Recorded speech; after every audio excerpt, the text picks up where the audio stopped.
Bruce, you must have something really good too. Of course I do. It's Bruce Danielson, and I guess I'm here to entertain you too. We ready? I'd like to call this informational meeting of Tuesday, April 19th, 2022 to order. The first thing we have on the agenda today is council remarks. Any council remarks? I would like to take an opportunity to thank all the election workers for last week, all the time they put in, the clerk's office and the staff. Went through very smoothly. I appreciate all the people did with all the volunteers. So we'll move on to presentations. The 2021 financial results. Sean Pritchard, the long-awaited, much anticipated. Here we go.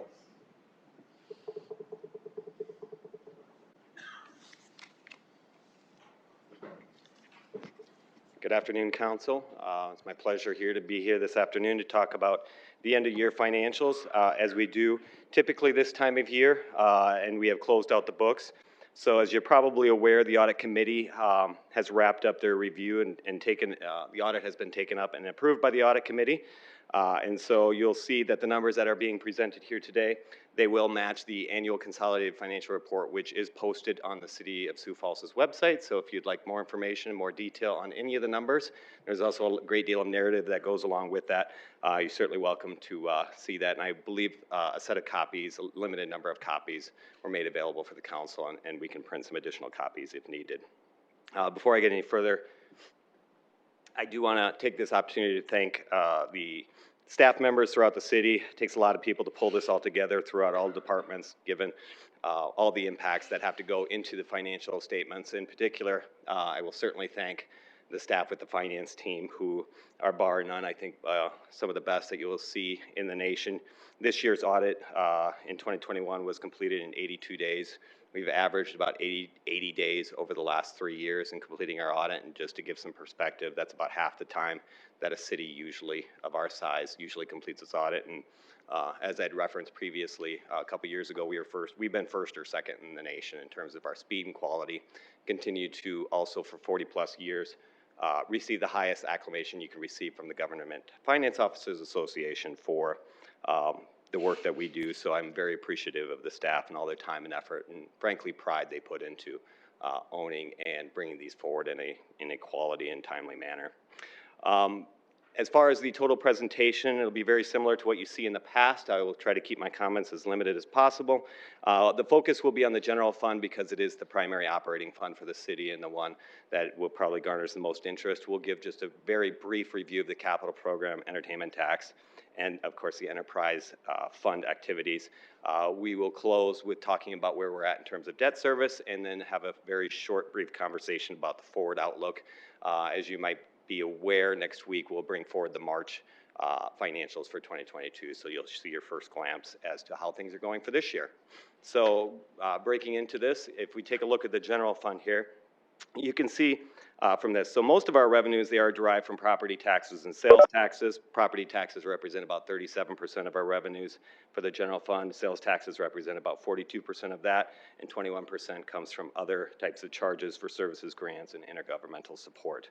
Property taxes continue to remain pretty stable source of income. They don't grow as fast as our sales taxes, obviously, and they are limited in terms of inflation. But we did hit 101% of our budget expectations for property taxes in 2021. Sales taxes, which we had originally projected to grow 4%, grew instead by 19.3%, which came in $9.5 million over what our budget revenue expectations were. Bank franchise tax also came in about $1.6 million over what we anticipated. This is an item that's been regularly coming in over, and I think in the 21 budget we increased what our expectations were. We'll continue to monitor that and increase that as well, so it's closer to what has been happening over the last several years. Another item that we want to point out, it's not a significant revenue item, but you can see that investment revenue for the city was negative 2% below, or $600,000 less than expectations. And what you're seeing happen there is that mark to market that we've talked about in previous years. So because most all of our investments or cash balances are invested in treasuries, because we're limited in what we can do, if interest rates are going down, we have to mark those back to their market value, even though we won't collect that in any sort of cash. And so we've seen increases as interest rates have been going down. Now that interest rates are going up, you will see those being marked down, and you're going to see negative investment income as a result of that. And that's something you're going to see continue to happen in the future. There will not be cash losses because we hold those investments until maturity, but what happens is it does impact what we can contribute or attribute to fund balance in any given year. And we'll talk a little bit about that when we get to the sales tax piece as well. With strong activity in construction, also we were up, we were at 123% of budget expectations when it came to building permits at $1.4 million over budget. The area that we saw a significant decrease was charges for services at down $2.4 million. Almost all of this is attributable to our health department. We've been budgeting at full 100% collections in terms of the charges for services provided. And we're going to make some adjustments for that in budgets going forward because it's not typically realistic for us to be able to generate that sort of revenues from the health department or recover that much. As you'd seen previously, certainly we had a very robust year in terms of sales taxes. We were up 19.3% for the year. Given that we were flat in 2020 at about 0%, that's equivalent to about a 9% increase year over year. Previously, we had budgeted 4% for 2021. I think a key thing here and takeaway is that we're going to continue to monitor this for 2022, and especially in light of inflation. I think a really important thing to keep in mind is typically we have grown at, say, 4 to 5% overall, and if inflation is 2% or 2.5%, then true growth is about that 2 to 3% range, right? So if inflation is going to start running at 8.5% for this year, or maybe even escalate higher, the key thing is when you're looking at those sales tax numbers, how much higher are we running versus inflation, and that growth figure is going to be really important to us as we go into budgeting for this year. But overall, based on the increase in sales taxes, we did result in $9.5 million in additional revenues that wasn't previously contemplated. On the general fund side, our expenditures came in $9.4 million below budget. This is equivalent to about 95% of total budget expectations. Now, we always turn back 2 to 3% per year. This is slightly higher than we typically will turn back at 95% overall. The reason for that primarily is highways and streets, which turned back to $3 million. And this was due primarily to mild weather, no natural disaster events, but pretty much it was snow removal of savings of $2.4 million. It's very hard to gauge that because you're getting into November, December. You could have huge snowfalls or no snowfalls at all, and a major event could cost you over $1 million. So lack of those events certainly has a significant impact on the overall expense side. Parks and Recreation turned back $1.1 million, which may seem high, but $800,000 of that was funds that had been designated for the Butterfly House, and they because of some of their discussions in partnering with the zoo, they asked to hold that back, so that money expired at the end of last year. It will have to be re-obligated again in either this year or next year when they choose to use those funds. And we've been continuing to contemplate that is the intent. And I'll talk about that here in a moment as well. We had a $1.4 million savings on the general government side, primarily just from general savings, some from the innovation side as well. And then we had a big bulk of this though was $500,000 that we received from the state for the link, which was going to be used for some construction and repair related, which would not have been capitalized, so it would have run through the general fund. And that was that plans changed and they decided to utilize that funding in another way. And so that was not expended yet in 2021. And then police was $1.63 million under budget, just primarily to unfilled positions. Planning came in $900,000 under budget. A big portion of this was the USD Discovery District funds that we've been re-obligating every year.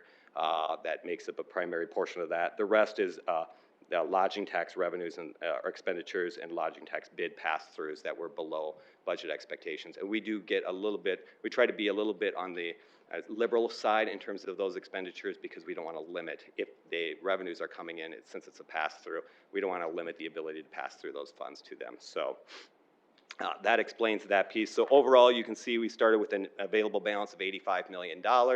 We had revenues of $192 million, expenditures of $198.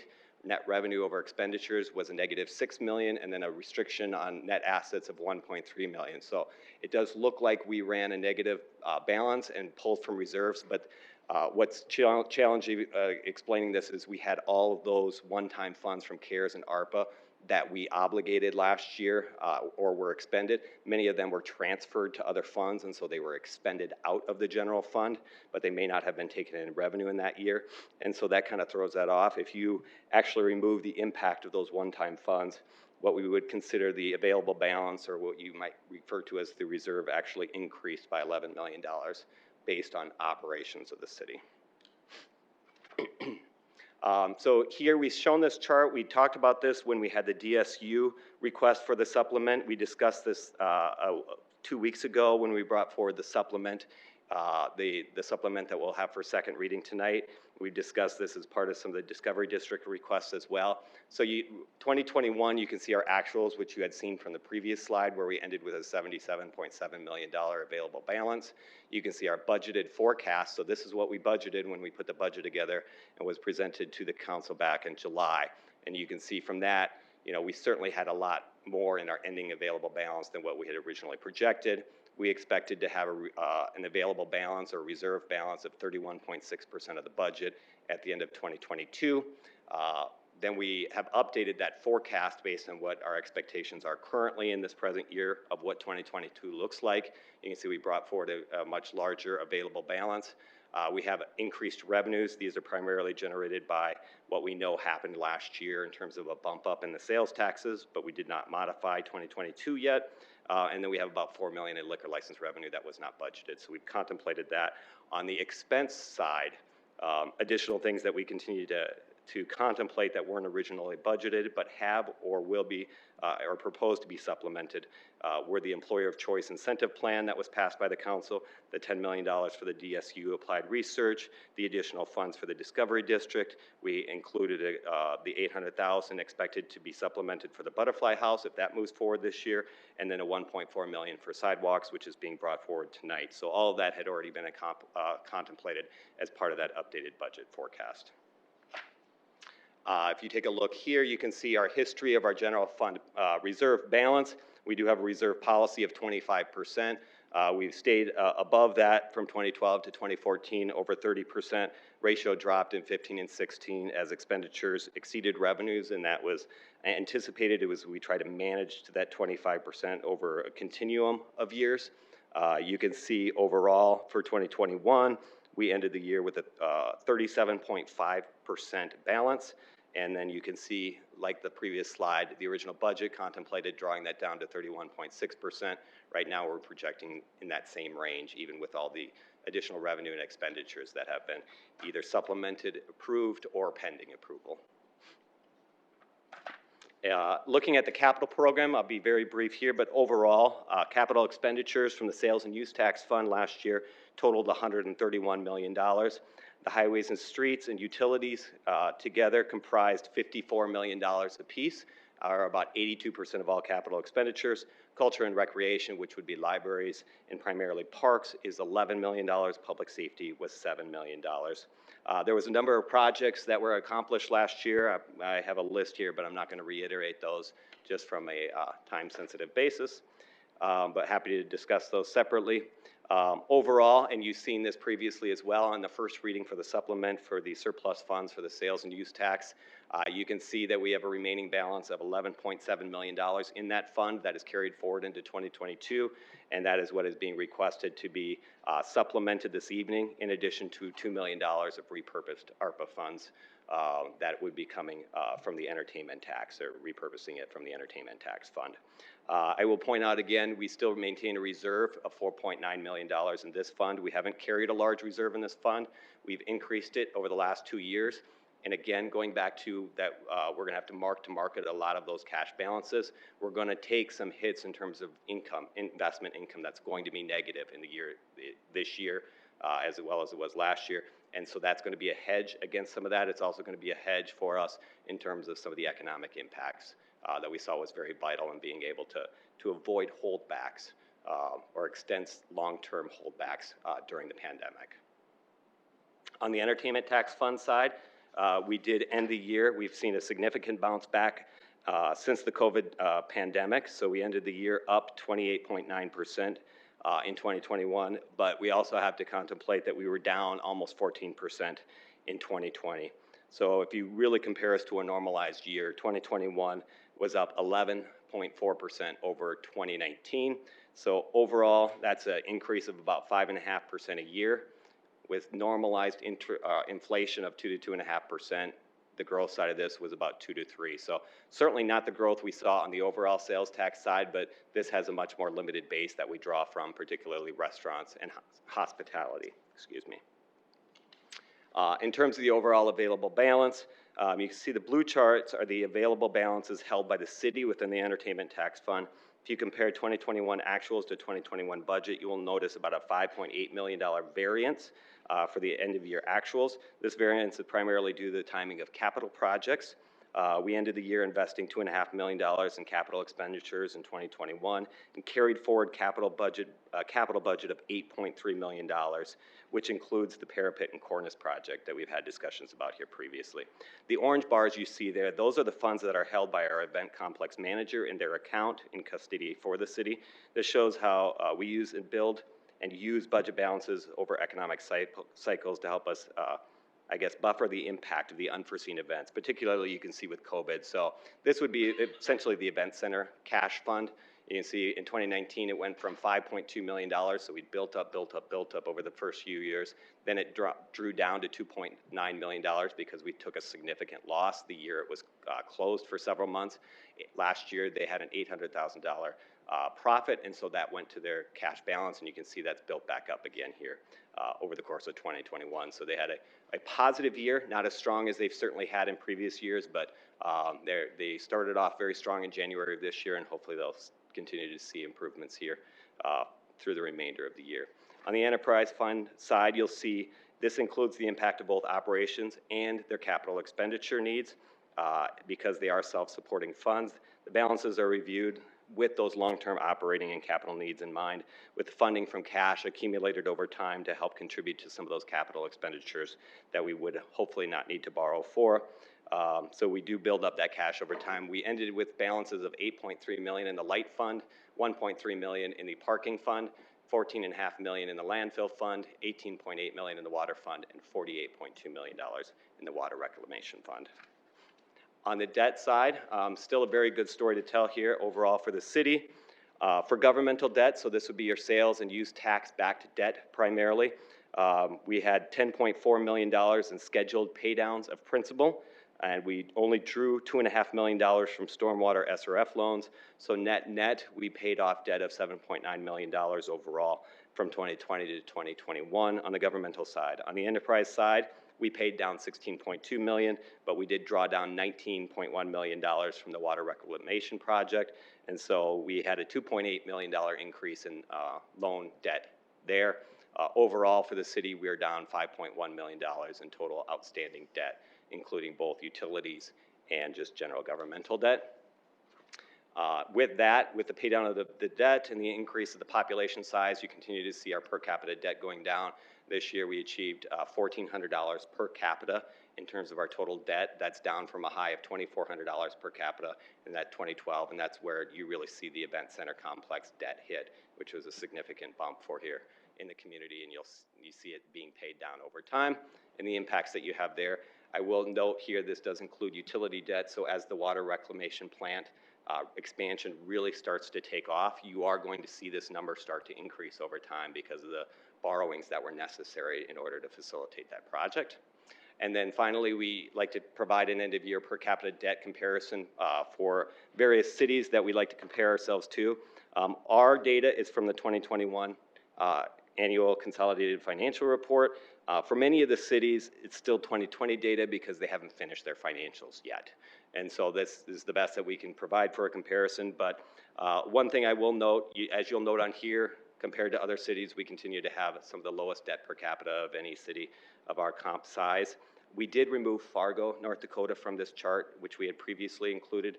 The issue is Fargo is usually in that $7,000 to $8,000 range, but they issue debt for a lot more things, particularly to serve development and putting in the initial development, private infrastructure, and it's funded through city bonding. It just doesn't make them a very good comparison for us. So we moved them and we added Fort Collins, Colorado. So it's a very comparable city, 170,000 people, and we thought it's a good example. They are slightly lower than us, but we were honest and provided one that was lower than we were. So, in terms of the forward outlook, and I say this as a basis as we go into 2022, and especially as we go into budgeting for 2023. In terms of things that we are looking at and potentially are say headwinds that we're kind of looking for. Obviously, there's a lot of positive things happening in our community, but with some of that positivity, we have to hedge that with some of the things that we're also seeing that may present at least some concerns or things we need to be aware of and mitigate against. The first is revenue expectations. So with inflation increasing at very, I wouldn't say historic, because obviously we've had higher than that, but we haven't seen this type of inflation in many, many years. Because it's increasing so steadily, we don't know where the cap is. So as we talked about, you have inflation and you have the growth, and contemplating how are we going to project what next year's revenue is going to be much more difficult than when we're steady eddy 4 to 5% growth every single year in our sales taxes. You also have to consider the fact that we are limited on the property tax side in what we can take for inflation. We can't go above 3%, and we're always 2 years behind in terms of catching up with the inflation rate on the property tax side. So we're going to be really limited there compared to what we're seeing in terms of the inflation. And at the same time, we're going to have a harder time determining how are we going to project 2023's revenue, because how long is inflation going to last, and when is the Federal Reserve going to, escalate rates high enough? Are they going to be able to get control of the current situation? That will impact us on the revenue side, but it's certainly going to impact us on the expense side in terms of cost escalation. It's what we're seeing with the capital program as we're trying to pull this together and what we can contemplate, what those cost escalations are going to be, in addition to the supply constraints that we've experienced, and what does that look like and how much longer will that last? Finally, scaling for growth continues to be a significant discussion point for us as a city. Because of the rapid growth we have experienced here over the past year and expected to continue at least through this year as we continue to have a very robust construction activity both on the commercial and on the residential side. What does that mean to us as a city? Because we need to be continuing to provide services, not just to meet a growing population, but there are certain expectations of the private sector that the city will provide timely service in order to support them in their efforts to help continue to make our community grow. And so we will be very focused on what those pressure points are, particularly in certain areas of the city where we need to make sure that we're staffing at an adequate level and resourcing them at an adequate level. With that, I'm happy to entertain any questions you have in regard to the end of the year financials. Thank you. Councilors, questions? Well, I guess I have a few. First, I'd like to point out that Councilor Erickson is on the phone tuning in. The highways and streets, when you turn back in $3 million, Director Pritchard, I think I'm shocked that it's not a lot higher than that. I'll be following up for a more detailed explanation. I'll send you an email so we can get, because with the fact that we haven't had any snow for so long, that seems extremely low, but I'll get a more detailed explanation of how that happened. You bet. We can provide some detail on kind of what we budget in terms of snow events, how we come up with that, and how many we actually had, and the impacts of that. Yeah. I don't expect you to know how many inches of snow we had right off the top of your head. I don't know off the top of my head. Yeah. I guess that's my big question.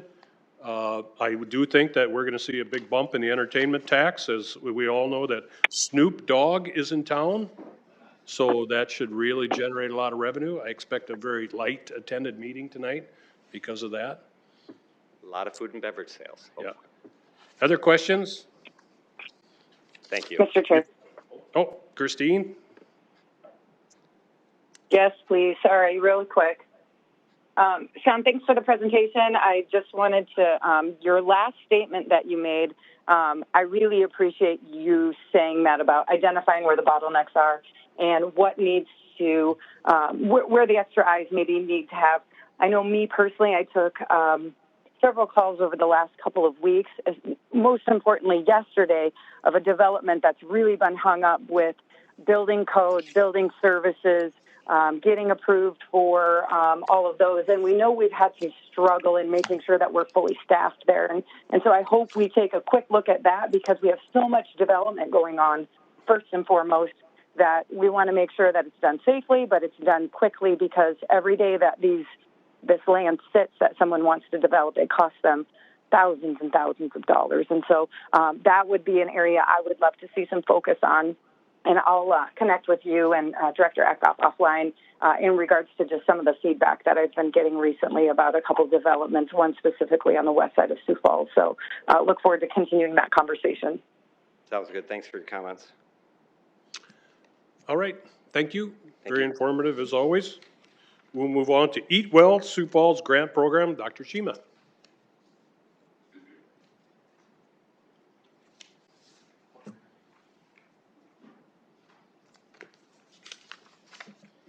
Good afternoon, counselors. Mary Michaels with the Health Department. Really excited to be able to talk with you today about a program that's related to some appropriation items that Director Pritchard has talked about in recent weeks. An item that will be on the agenda tonight, and repurposing some ARPA funds for what we're calling the Eat Well Sioux Falls program. And this is really designed to improve access to healthy foods for Sioux Falls residents. So one of the things that we've talked about a lot at the Health Department, and what we've learned through our health assessments, is that food access really is a social determinant of health, that it is a community need based on people's ability to access healthy, affordable, fresh foods near places where they live. And so our environment has really more of an impact on our health than our genetic code. So you hear that a lot. The zip code is a better predictor of health than genetic code. And that's what we've seen here. The things that are in our environment, our ability to access recreation opportunities, healthy foods, just ways to be active, are increasingly important to our overall health and longevity and well-being. So when we're looking at food specifically, we know that in the US, about 7 of every 10 deaths are related to a preventable chronic disease. So that's things like heart disease, cancer, diabetes, obesity. And what we're seeing in some of the most recent work that we're doing on our current community health assessment is that heart disease and cancer are the leading causes of death in our area. And diet is certainly one of those modifiable risk factors that can increase our chances of getting these chronic diseases. And so to manage chronic disease, we need to be looking at our diet, our physical activity, not smoking, and some of those modifiable risk factors.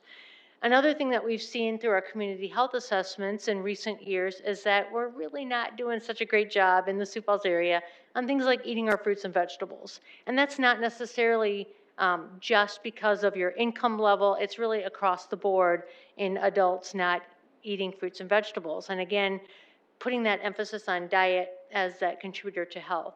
And when we can make healthy choices more readily available, it's easier then for people to adopt those healthier behaviors. Again, as we referenced just that chronic disease, this is what we're seeing.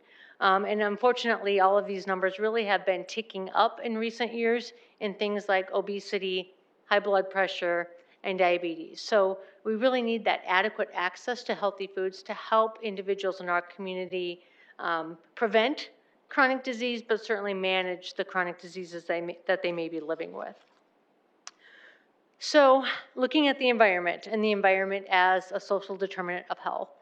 You might have heard the term food desert, and really what we're trying to do is move away from that and look at food access areas.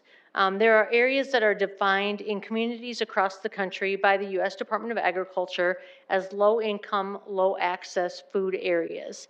They've really existed in our community for decades, and they probably will for quite a long time to come, because they're looking at places where you have census tracts that might have higher poverty rates, or places where people are having to travel more than a mile to get to a grocery store. And that's in urban settings. When you look at rural settings, it's more like more than 10 miles. And that's really like the grocery store, supermarket, that larger store that's got the full array of products, not necessarily just like a corner store or a specialty store, but really that full supermarket. And when there aren't those supermarkets, then you get these areas as you see on the map. And so these are the census tracts in Sioux Falls. There are 8 of them that are classified as low income, low access. And what we've seen in recent years, and because of either stores moving or stores closing, we've had a growth in these areas where people might be challenged in being able to access healthy foods. So with these funds, what we want to do is introduce a program that will try to spur some innovation in the area of helping people access healthy foods. So it's what we're calling the Eat Well Sioux Falls Grant Program, and it will provide one-time monetary awards of up to $400,000 to incentivize interventions to increase healthy food options in these food access priority areas. So it's really bringing together the whole community. There's so many different organizations and individuals that are passionate about this work in food access, and bringing them together with for-profit businesses, nonprofit organizations, other entities that want to come together and share their innovative ideas for how we can help people access healthy foods in these areas, and really making it a high-impact, sustainable program. So again, it's really open to anybody with an idea, whether they're a nonprofit organization, a for-profit entity, cooperative entity, and we're looking to find those projects or those ideas that would either establish a grocery store or supermarket in this area, or share some other type of innovative idea that will increase access in an equitable and sustainable manner. So for example, an existing business might have a delivery option, but there might be a fee. They could use this grant program to access funds to cover that delivery cost and take that cost off of the residents, so that somebody maybe who is living in an area farther than a mile from a grocery store, perhaps they don't have a car, they have other transportation challenges, could take advantage of a delivery service, but it would not cost them anything. And again, it would help them access those foods. So it's really kind of opening the door. It's exciting to think about what ideas might be out there, and really bringing so many different community sectors together to work on this issue. So when we're looking at how will applications be reviewed, we're going to be looking at that potential for impact, the residents that can be impacted by the project. Are they doing it in an equitable manner, again, so that the most people possible would be able to access these fresh foods? What's the feasibility of success? What's the likelihood of success of the project? Is it including things like fresh produce, fresh meats, things that are really important to an individual's diet? Do they have kind of the partnerships and what they need as an organization to implement the program? And certainly looking at that sustainability. This isn't for a one-time food delivery or one-time charitable food giveaway. It's really looking at that long-term, kind of bringing in that economic, that commerce model to get something established in these areas that will be there for the long term. And then looking again, like how do we measure success, and what does success look like? And so it could be an existing business looking at a second location. They can use those funds for land, for building. It could be maybe there's an existing store and they just need to expand some of their footprint, adding new coolers so they can offer more fresh produce. They can use those funds for that equipment. So we're really just kind of, again, opening that door to a wide array of ideas that might be out there. Simple application form. It's just an application form that's online, and that is at siouxfalls.org/eatwell.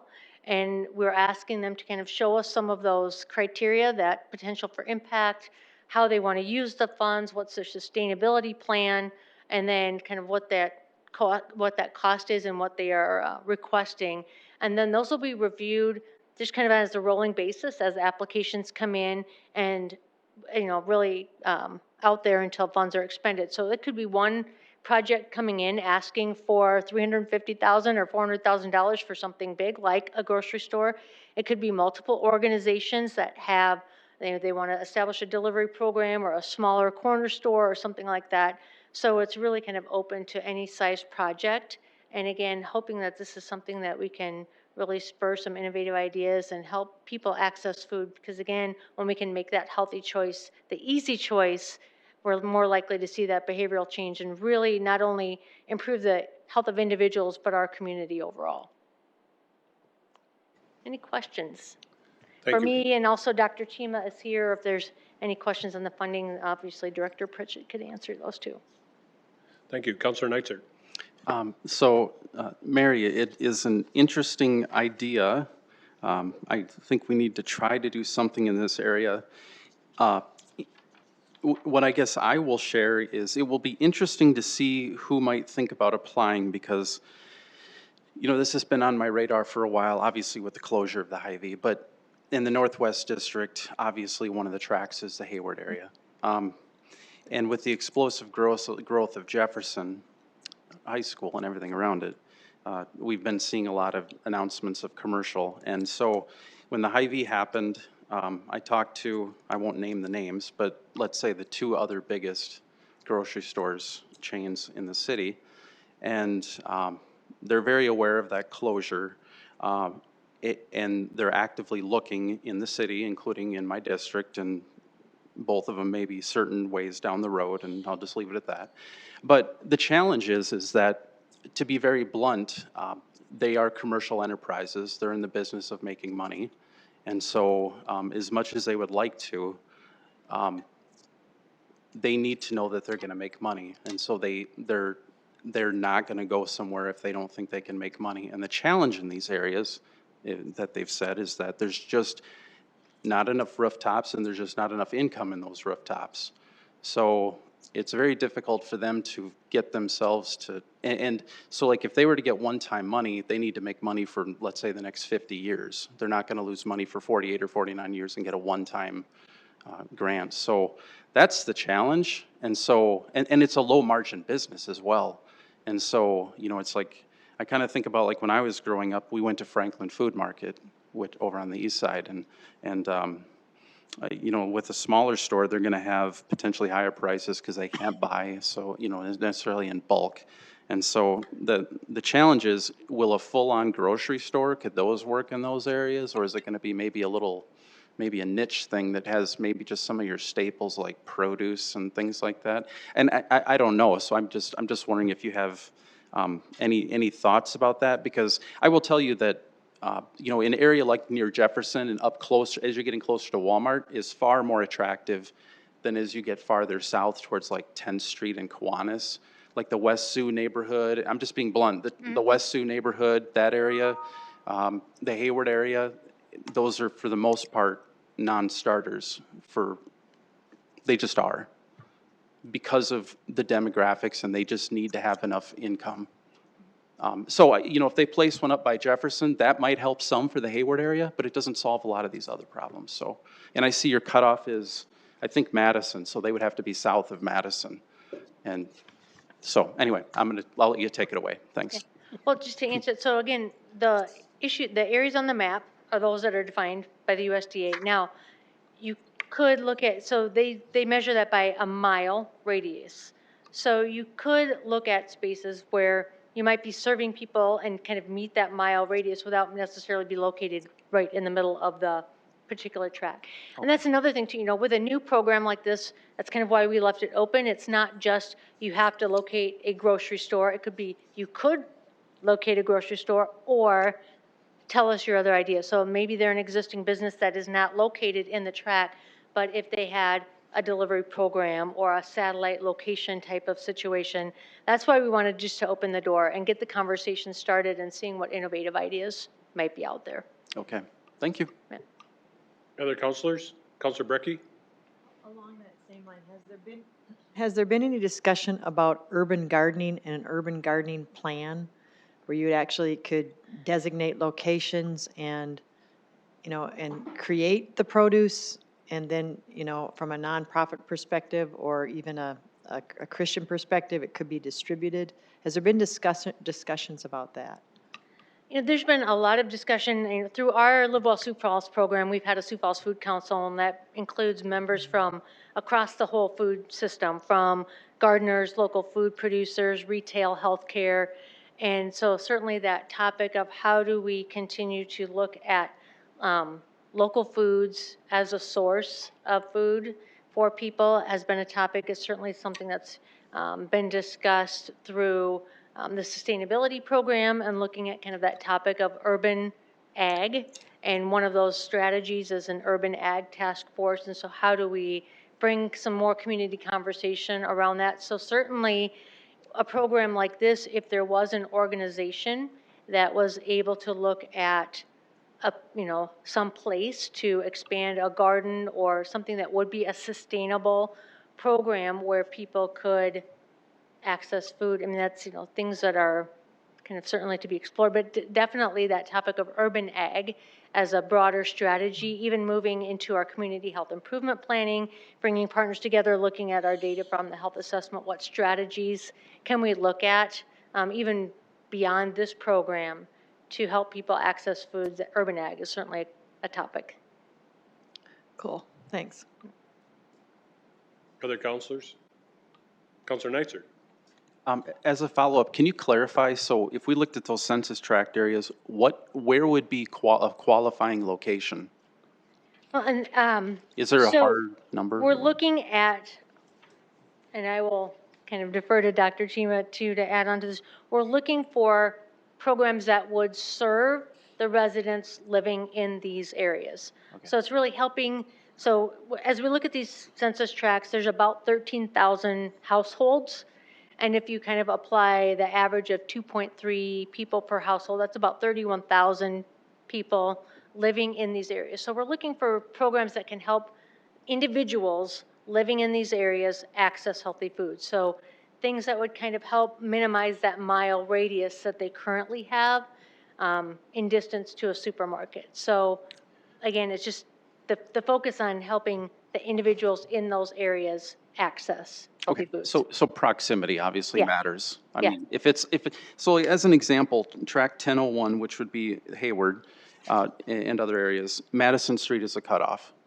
So as an example, I mean, there's vacant land on the south side of Madison. There's also vacant land on the north side. So like if somebody had a property and they were going to do a grocery store literally across the street, I mean, that would potentially qualify because it's right next to there. I mean, it has to be in it necessarily. Right, exactly. It's looking at that target to try to minimize the distance that somebody would have to go to access healthy foods. And the reason that's also important is in discussions with them as well, there's certain things for which, they could potentially serve some of these tracks, but if they can straddle them, they can also, again, to be very blunt, they can grab some of the other new growth, which can help to make the business model work essentially.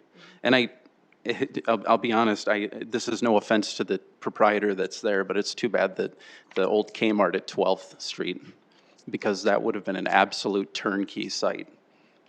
It is what it is, but, because there's been some looking along trying to find somewhere on 12th Street, but to find a parcel big enough, if you're talking about a full-on grocery store, if we're talking about a boutique, and maybe that's something that might be is maybe, I've heard also discussions of maybe like just healthy foods or staples. And then I think the other challenge is going to be, how do we encourage neighborhoods to support those stores? Because so often, Walmart or somebody can beat their pricing, and so people go to that store. So that's but of course, many of them are income sensitive too. So, how can, we want to get them started, but we want them to sustain. We want them to be here in 10 years. We don't want to see them fold in 2 years. So anyway, but it's a great initiative. It's just, it's going to be a challenge, but I hope somebody has some innovative ideas. Thanks. Counselor Brecky? We're kind of on different tracks, but, kind of in the area of innovation. Just a challenge to my fellow counselors, I won't be here, but just a challenge as you tackle the accessible housing issue. There is some programs out there where there's a tie-in where they do the urban ag as part of like multiplex complexes, and then like in the affordable housing area, they have to, they sign off on their lease agreements that they have to work X amount of hours in a community garden within the area. And, they're working very well. Some pilot programs are working very well along that line. So I would just, as you develop, a plan and a strategy for the accessible housing, I think there might be ways to tie the urban gardening into it. And I would just toss that out as, something that would be worth dialoguing about, because I think it's got a lot of potential, again, to just deal with that, the vegetable, just deal with the, getting fresh vegetables, and then, the community spirit that goes with it as well. Counselor Kiley?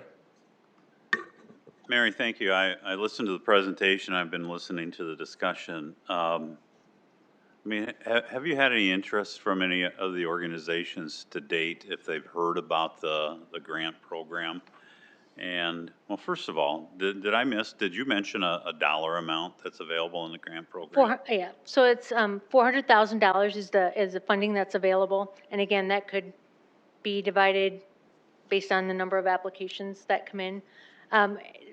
This is already kind of starting to get out there, and without knowing any specific plans, I would say yes, there's interest. How realistic is it to expect that nonprofits and cooperative entities would be able to meet some of the assessment criteria in terms of the ability to offer fresh produce and fresh meat? I mean, I can see that would be a difficult area for some of these nonprofits to compete in. Well, I think, we did look at, like, what are other cities doing? And there are food co-ops or other types of smaller nonprofits that have established, whether it's a mobile market, mobile produce distribution, or like a smaller satellite location, delivery services. So there are other programs like that that are doing that and incorporating those fresh items. Because a lot of those, they're tied into a group that might have purchasing power, purchasing contracts, and that enables them to do that. But you are not ruling out the for-profit, the No. grocery store chains, for Correct. instance, if they Open, wish to wide come open. in. Yep. Yeah, whether it be, I hate to throw out names, it's not likely we're going to get some of the bigger stores that have already mentioned, but maybe an Aldi or maybe a Fairway, which are on a little smaller neighborhood level. So, okay, well, thank you very much for the presentation. I mean, your opening statement about our environment impacts our health, I mean, it's absolutely true.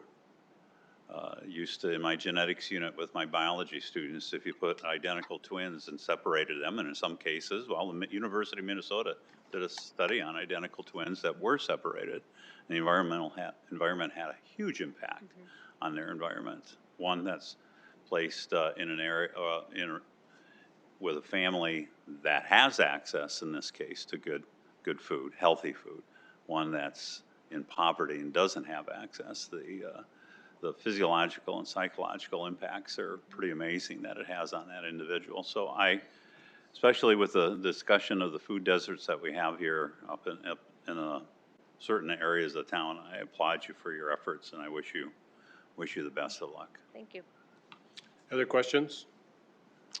I've just got a couple. Mary, who's on your team to evaluate once all the applications come in? So we'll be putting together a selection committee that's cross-departmental, so it will include representatives from finance, from planning and development, from health. We're also going to be looking for a community member from our Sioux Falls Food Council group, so that's somebody who really has some of that hands-on community experience in the food access to be reviewing these applications. Okay, I would suggest that you get one of the counselors on there too, because we get a lot of input and talk amongst ourselves. Absolutely, we would welcome that. Yeah, and I will say, as somebody that hits some of these categories, I live in one of those food districts, and I'm also one that does not eat very well. I applaud your efforts to try and make this better for us, and the innovation is something that sometimes is slow to come from a governmental entity, but I really appreciate what you're doing. Thank you. Thank you very much. At this time, we'll have public comment. If there's anybody here that would like to address either one of these subjects, please come forward.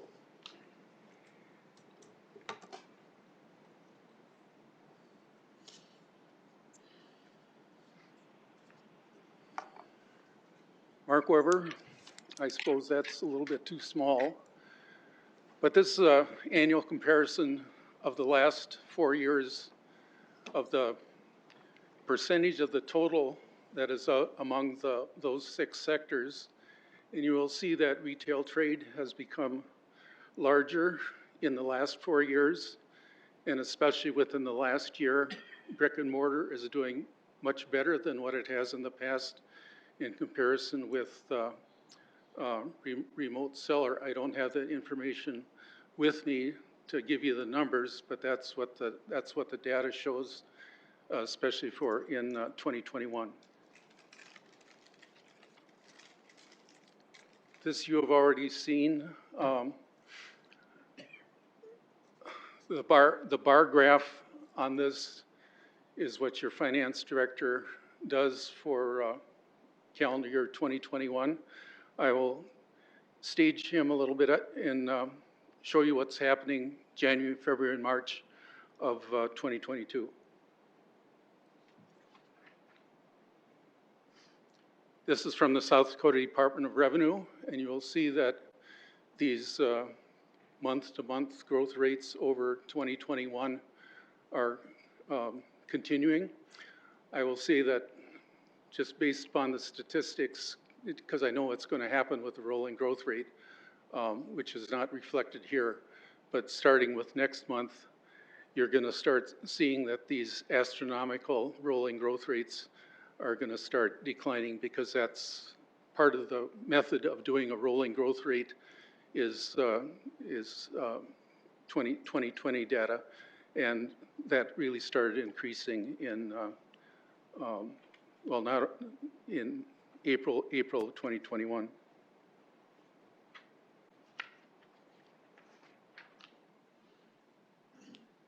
These have to be, but these are what I have done in the past. These are the rolling growth rates.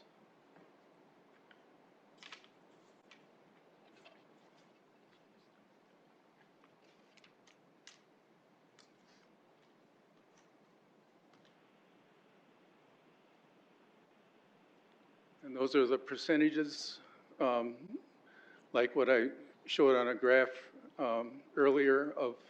These are all the percentages of what was reflected in the total of municipal sales tax of 2021.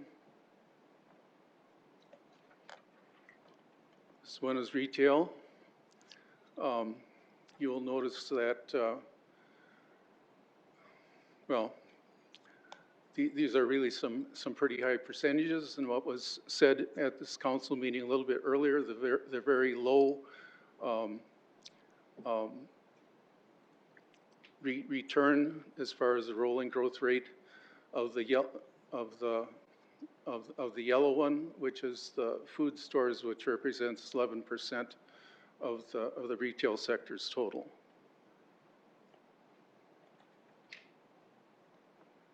Service sector is 20% of the total, and these are the rolling growth rates of the service sector. The service sector, as a representation, is the yellow line, and those other graphs represent about 90 to 92% of the service sector total.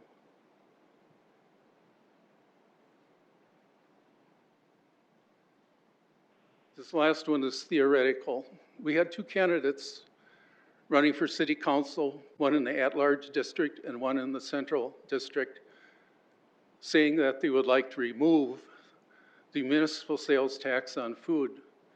This is the numerical value of what would happen versus the last 4 years. That this is from the South Dakota Department of Revenue. It's very readily available. The numerator is the food sector, and the denominator is the total. So what would happen with the municipal sales tax revenue would be being reduced by somewhere between 6 and 7% of those 4 representative years. And that's all.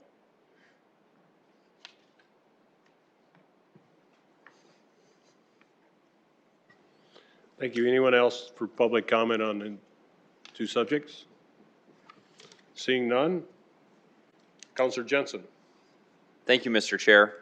I'd make a motion to enter into executive session for consulting with legal counsel or reviewing communications from legal counsel about proposed or pending litigation or contractual matters pursuant to South Dakota Codified Law 1-25-23. Second, Kylie. Do we need to, let's take a vote, please. Council members Brecky, Yes. Erickson, Yes. Jensen, Yes. Kylie, Yes. Nitzert, Yes. Sale, Yes, Star. the motion passed 7-0. Thank you for your attendance. We're going to executive session.